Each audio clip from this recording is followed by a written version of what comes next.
नमस्कार, मी लतिका। आज मी तुम्हाला शापूच्या भाजीची चटणी बनवून दाखवणार आहे। त्यासाठी बघा, एक मुठभर शापूची भाजी घेतलेली आणि त्याचे देठ पण घेतलेले, स्वच्छ धुवून घेतलेले आहे। त्याच्यामध्ये कोथिंबीर कमी आहे आणि देठ जास्त आहे। ते एक मुठभर असते पण घेतलेली आहे। कमी जरी टाकली तरी पण चालेल।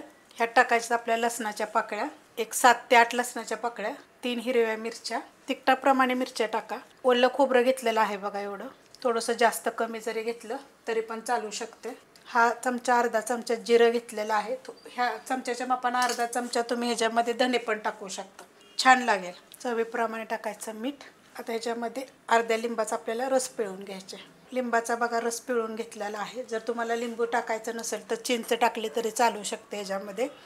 आता अर्धा चमचा तुम्ही कोकम टाकला तरी चालेल। आता हे मी मिक्सरला फिरवून घेते। चटणीमध्ये बघा, पाण्याचा बिलकुल वापर करायचा नाहीये, आपल्याला अशी दरदरी करून घ्यायची आहे।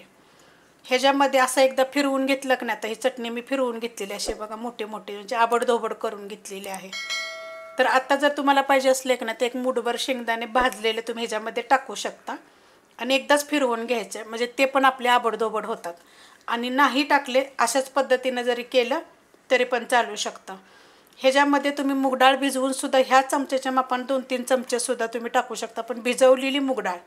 आणि मग काय करायचं, त्याला तुम्ही फोडणी देऊ शकता, म्हणजे तडका देऊ शकता। आता ह्याला काय तडका वगैरे द्यायची गरज नाही आहे, खूप चविष्ट अशी ही चटणी होते। आता ह्याच्यामध्ये तुम्ही थोडा पुदिना पण टाकू शकता, पुदिन्यानं पण छान अशी चव येते। रेसिपी आवडली तर लाईक करा, सबस्क्राईब करा, कमेंट करा आणि शेअर बी करा।